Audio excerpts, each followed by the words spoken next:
I want to show the timer, orbit timer that I bought from Costco. And it's pretty simple. I just bought two of these timers and I connected together with these PVC pipes.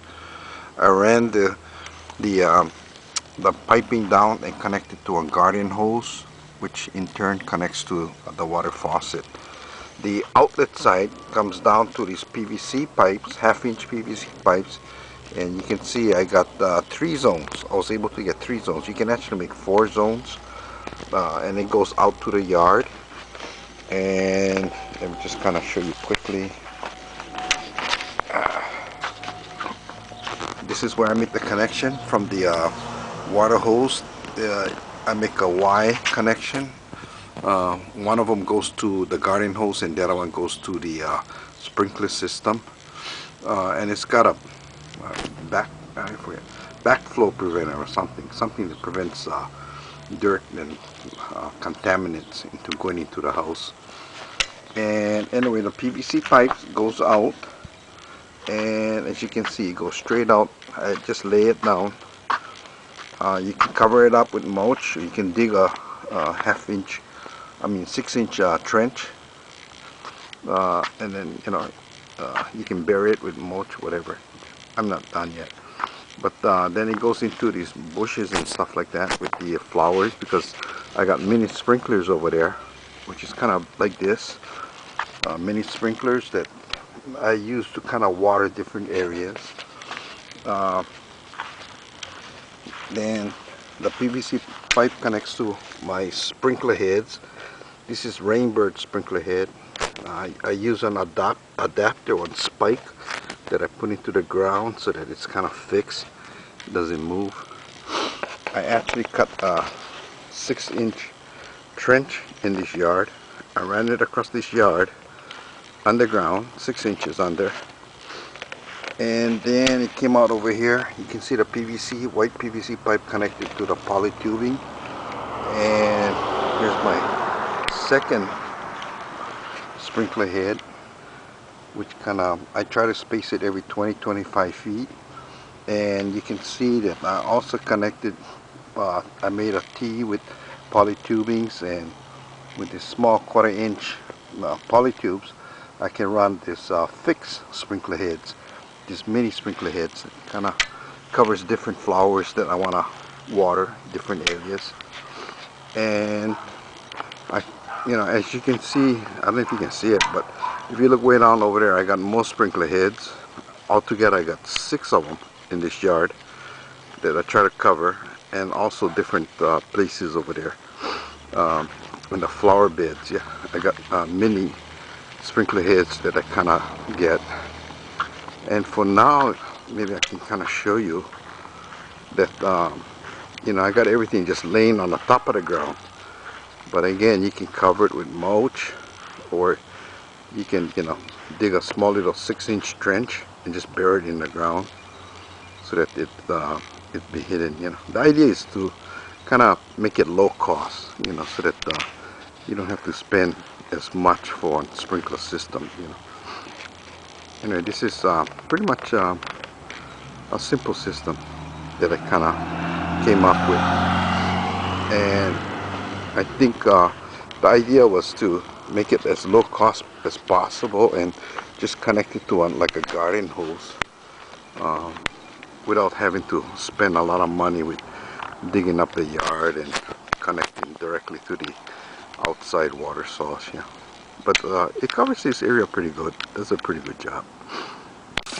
This is what the sprinkler system looks like after you turn it on. You can see one zone. The most I could get was 2 sprinkler heads connected to them, because the water pipe, the outside water pipe, doesn't have as much pressure compared to if you took them directly from the street. So I was able to run only 2 of these things, but it works. And you can see the stationary sprinkler system watering the plants, and it's just kind of spraying it over here in different areas. So this is kind of, and each zone, I don't know if you can see these, but each zone is going to have a separate. I using this one over here to cover some areas that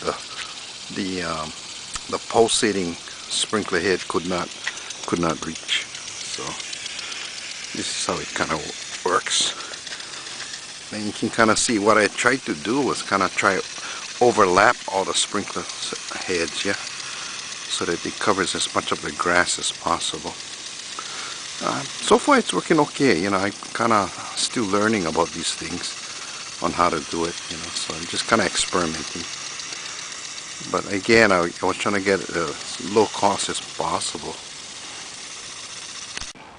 In the backyard, I wanted to show you, here's another timer that I bought from Costco. And again, it's connected by this water hose directly to the faucet over here.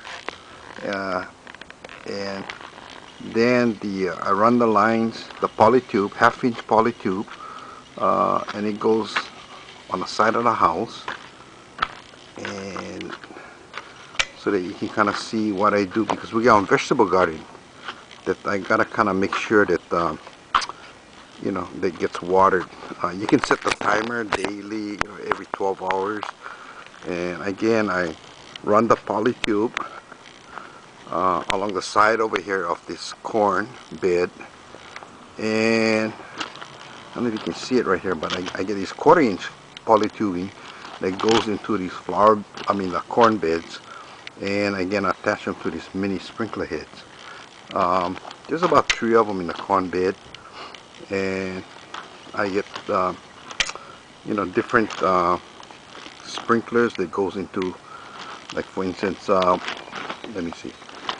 Oh yeah, this is parsley, Chinese parsley. This was supposed to be squash. I don't know if it's going to come out. Cucumber, green onions, some of Shah's herbs. We've got lettuce that we're growing over here. And you can see it's kind of doing real well. We've got different kind of peas. This is peas. There's beans, pole beans in the back there. This is a tomato plant, mini cherry tomato plants. You can see some of them still green, but it's coming up. They'll probably be turning color pretty soon. And again, this is bell pepper. You can see this small little bell pepper coming up. We've got head cabbage, Brussels sprouts. This is broccoli, and more lettuce. And over here we have spinach. I don't know if the spinach will come out pretty good. It's getting a little bit better, but we'll kind of see how it kind of works out. But the sprinkler system kind of allows us to be more consistent with our watering, and we can take off and not worry about, you know, basically someone having to water the plants and everything, I think, you know. So this is our backyard, our vegetable garden.